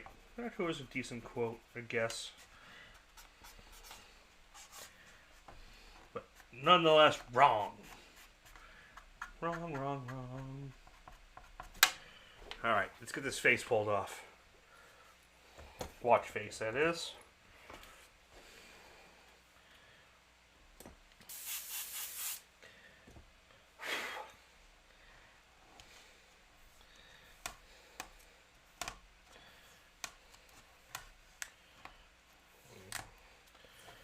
lot of little pieces, so make sure you get them all. This is the time when you leave something behind. But this is why plastic blades are good, because I can just get in here and kind of slice through it like that. Just kind of side swipe it like this. If you do it right, you don't end up cutting into the paint job at all. Still got to be careful. But.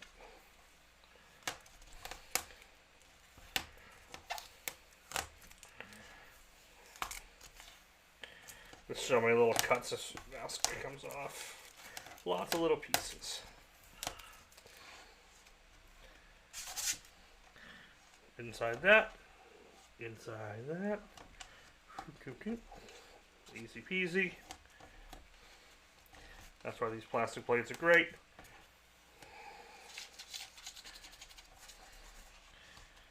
The nice thing about them too is they cut down your paint edge.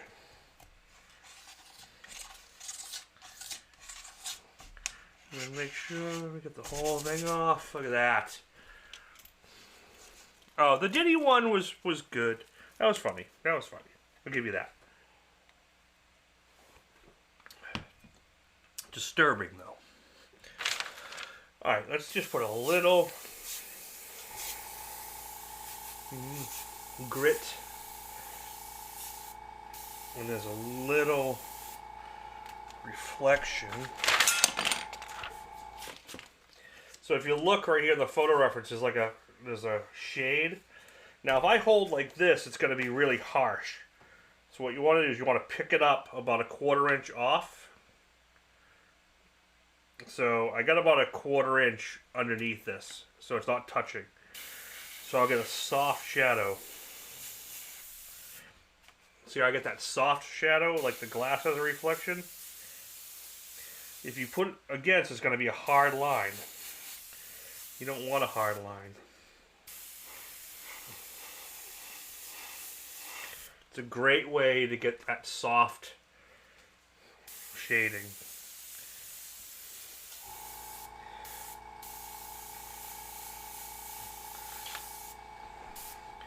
And then we're going to do a little shadow under the watch arm.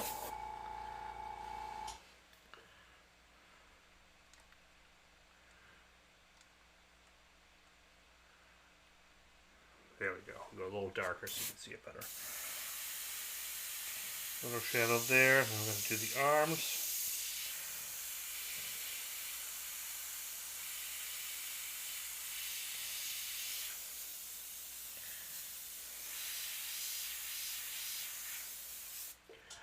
Little shadow. I'm going to take that lighter color. I'm going to do a very light wash on the same thing. It looks really subtle, but it's just enough. Less is more, guys, because remember, I could always add a little more if it wasn't enough. Yeah, so the plastic razor blades, I use Scrape Right brand. Those are the best ones I've found overall.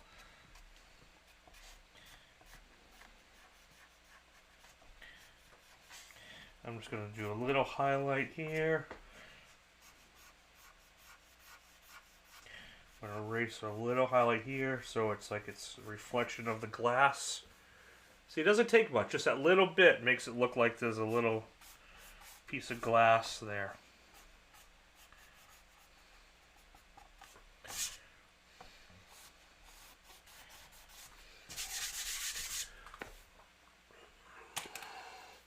Definitely like, share, and subscribe, everyone. Alright. I'm really happy with that. Now, I want to give this kind of a steampunky feel, but before I do, I want to bring these teeth up a little bit. Because once I start doing the wash, I really can't erase anymore. Because it's going to be too much. So I want to establish, just like candying a motorcycle. Once you go in for the candy, that's it. So you got to have all your contrast and values set up before you go in for that candy. Because if you're in too much of a mid-tone, when you go to candy over it, you are going to lose a lot of that detail and structure. Because the mid-tones are going to blend together. So you really you almost want to over contrast and over exaggerate things, especially if you use like a red or a blue candy. The yellow candies, like light greens, you can get away with quite a bit.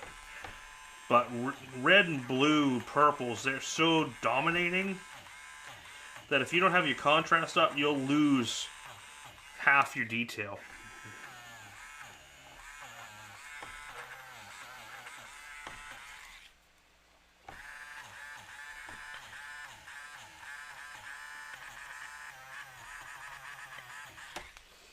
But see, now I brought the teeth up here. And now, this is where you tack off and you search for any masking you left behind. Because you'll find it when you go to buff and a piece of blue masking shows up.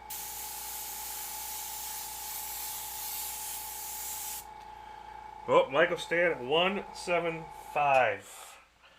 175. Where's my pencil? Where's my pencil? Thank you, Michael.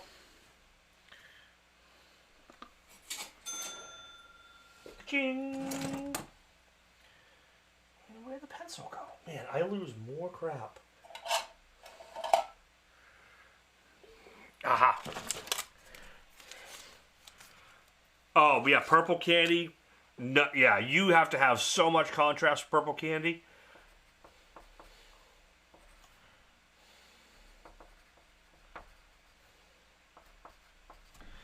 Thank you, Michael.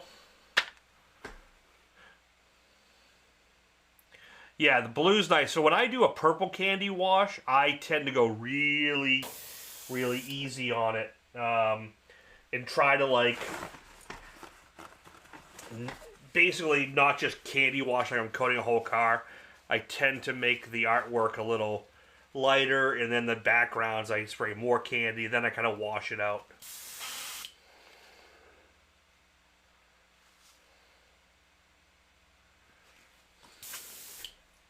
Cool. Alright, so this is Tequila Yellow.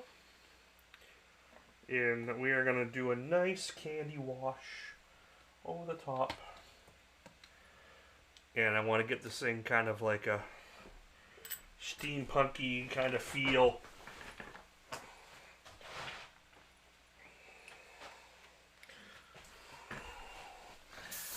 Okay, so this is the color. See, it's that nice kind of gold. And just, this is what I mean, like with the purple. So what I'll do is I'll go lighter. I'll wash the whole thing, but I'll go heavier on the rest. So watch what this does.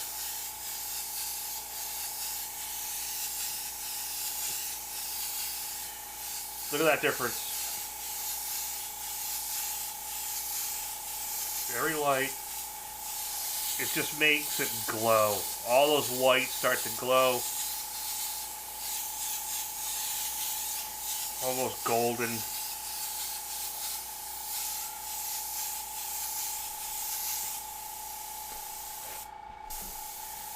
Makes a huge difference. So this is Tequila Yellow Createx Candy. Mixed 1:1. So 1 part 40-50, 1 part candy.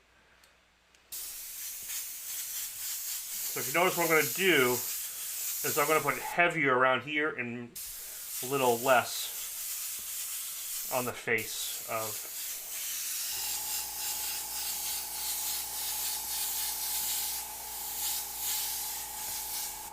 But see how that last bit of white that I erased, how bright that tooth got?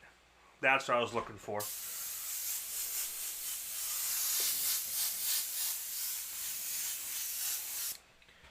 And this one is 99% done. It's got one little detail left. Let's see, can I get...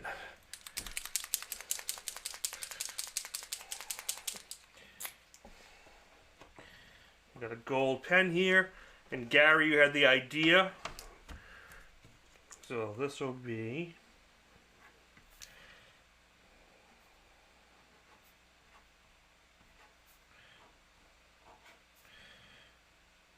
$20, 2024/2025. That's the first painting I've ever done with a double year signature, because we started this in 2024. We finished it in 2025. This gold pen, look at that. And I'm just going to actually give that a little bit of candy wash too. Apply that in.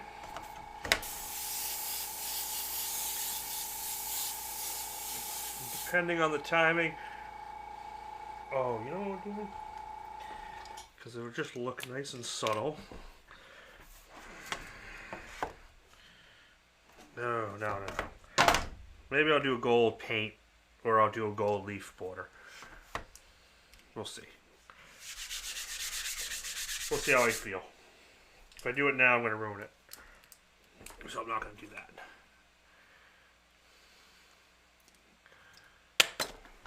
I think, folks, this is going to wrap up the first painting of 2025/2024. Oh, jeez. Uh-oh. We have Gary jumping in. 200. Thank you, sir. Like I said, this is the first painting of 2025 and starting of the last painting of 2024. I really dig the way this project came out. It looks awesome. This is available, like I said. This download is right here. On McKayFineArt.com. You can get the Killing Time project itself and the gears separate. Those are two different file sets. And the Stopwatch does come as its own file as well, so you don't have to have it in here. So basically, if you have both those files, you'll get the skull, which this skull is similar part of the aviator skull, a couple of tweaks. And then all the gears I added in, and then the Stopwatch. So this is it. The final painting of 2025. I want to wish everyone a happy new year. Gary is the high bidder, unless Mike Stanton's jumping in the last second. And we will leave it there for what it looks like. Thank you, Mike, for the bids. Thank you, Gary. Thank you, everyone, for the super chats. Much, much, much appreciated. Thank you very much. I hope everyone has a happy and safe weekend. And yeah, if you're doing this project, I would love to see it. If you're stuck along the way, let me know. I'll be happy to give you a hand. And go from there. So, oh, you know what? I should unmask this. Now I might not do flat paint, flat clear, Gary. Might have to go glossy.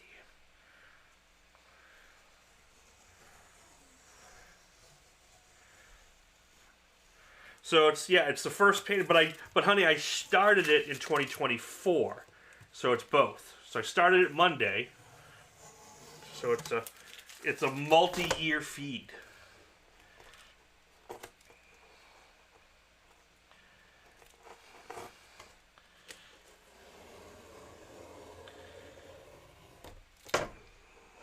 And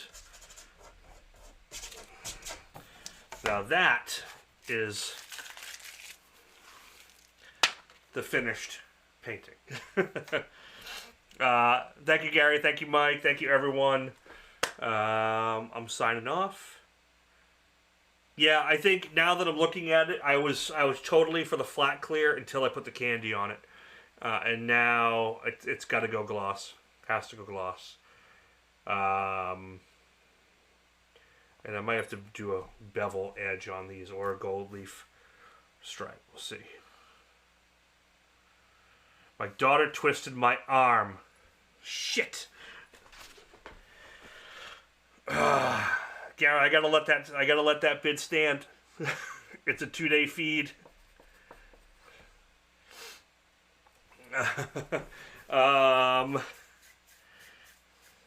So when you sign it, it will be... Yes, I did. Honey, that's what I did.